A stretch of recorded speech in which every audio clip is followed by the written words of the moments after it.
আসসালামু আলাইকুম বন্ধুরা, আপনাদের সবাইকে রান্নাঘরে সুস্বাস্থ্য চ্যানেলে স্বাগত জানাই।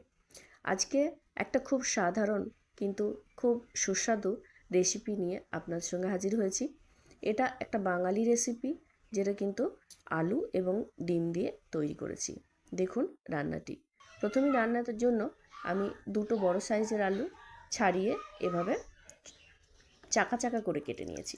এখন জল দিয়ে একটা প্যানেতে সিদ্ধ করার জন্য আমি রেখে দেবো প্রায় 15 থেকে 20 মিনিট।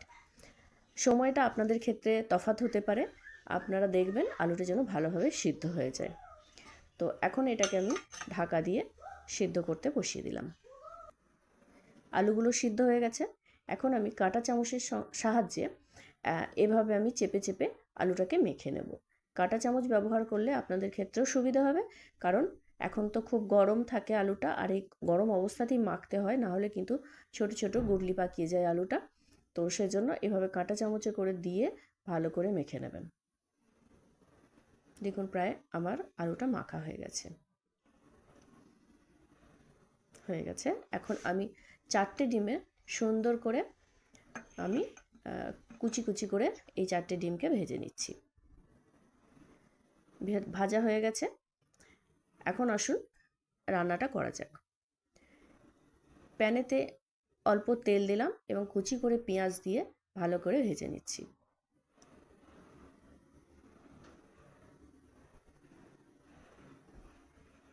দেখুন পেঁয়াজটা মোটামুটি অর্ধেক ভাজা হয়ে গেছে। এই মুহূর্তে আমি একটা তেজপাতা দিয়ে দিলাম।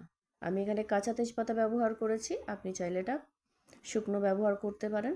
তো এখানে ছোট সাইজের 2টি টমেটো কুচি আমি দিয়ে অল্প নুন দিয়ে ঢাকনা দিয়ে দিলাম, যাতে টমেটোটি সেদ্ধ হয়ে যায়। এখন আদা রসুনের পেস্ট আমি 2 চামচ মতো দিয়েছি।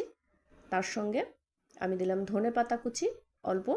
এখন এটাকে একটু ভালো করে নাড়াচাড়া করে একটু ভাজা ভাজা করে নিচ্ছি। এরপরে আমি 1 চামচ নুন দিয়ে দিলাম এবং সঙ্গে একটু হালকা জল দিয়ে দিলাম, যাতে মশলাটা পুড়ে না যায়। এখন 1 চামচ মতো লঙ্কা গুঁড়ো, হলুদ গুঁড়ো, জিরে গুঁড়ো এগুলোকে ভালো করে দিয়ে আমি আবারও নাড়াচাড়া করে ভালো করে এটাকে কষিয়ে নেব। প্রয়োজন হলে আপনি হালকা জলও ব্যবহার করতে পারেন, যাতে মশলাটা পুড়ে না যায়। এখন আমি এতে 100 গ্রাম মতো মসুরের ডাল আমি ধুয়ে রেখেছিলাম, সেটাকে দিয়ে দিলাম এবং এতে অল্প জল দিয়ে ঢেকে কিছুটা সেদ্ধ করতে দেবো।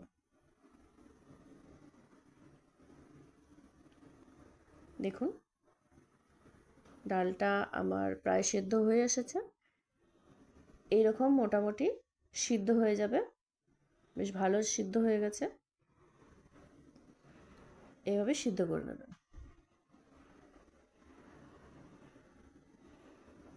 এখন এই পর্যায়ে আমি মেখে রাখা আলুটিকে এর মধ্যে দিয়ে দিলাম। দিয়ে অল্প অল্প করে ভেঙে ভেঙে এর সঙ্গে আমি কিন্তু মিশিয়ে নেবো। এই পর্যায়ে কিন্তু বেশি জল অ্যাড করবেন না, কারণ বেশি জল অ্যাড করলে কিন্তু আলুটা ভালো করে ভাঙবে না। তো অল্প অল্প করে জল দেবেন আর এটাকে মেশাতে থাকবেন, তাহলে কিন্তু গ্রেভিটা খুব সুন্দর হবে। বেশি জল দিয়ে ফেললে কিন্তু গ্রেভিটা খুব পাতলা হয়ে যাবে, তাই অল্প অল্প করে জল দিয়ে দিয়ে গ্রেভিটাকে দেখবেন ঠিক এই রকম পর্যায়ে আসবে মোটামুটি। এরপরে আপনি ঢাকনা দিয়ে ঢেকে দিয়ে এটাকে ফুটিয়ে নিতে হবে। ভালোভাবে ফুটিয়ে নেওয়ার পর এখানে যে ডিমের কুচিগুলো করে রেখেছিলাম ভেজে, তো ওইগুলোকে ওখানে দিয়ে ভালো করে নাড়িয়ে চাড়িয়ে আবারও একবার ফুটিয়ে নেব। এখানে 4টি কাঁচা লঙ্কা ব্যবহার করেছি, কারণ এই কাঁচা লঙ্কাটা দিলে স্বাদটা কিন্তু খুব ভালো আসে। আর সঙ্গে অল্প ধনিয়া পাতা কুচি দিলাম। দেখুন রান্নাটি হয়ে গেছে। ঠিক এই রকম এর যে থিকনেসটা এরকম থাকবে। এই অবস্থায় আপনি গ্যাসটিকে বন্ধ করে দেবেন। এখন আমি শেষে একটু অল্প গরম মশলা আমি উপরে দিয়ে ঢাকনা দিয়ে ঢেকে দেব। তো এই রকমভাবে যদি আপনি রান্না করে বাড়িতে সার্ভ করেন, তাহলে কিন্তু সুস্বাদু এবং পুষ্টিকর এই যে গরম, এই অতিরিক্ত গরমে কিন্তু আপনি আমিষও খেতে পাচ্ছেন, সঙ্গে কিন্তু সুস্বাদু একটা রান্নাও খেতে পাচ্ছেন। ধন্যবাদ, সবাই ভালো থাকবেন।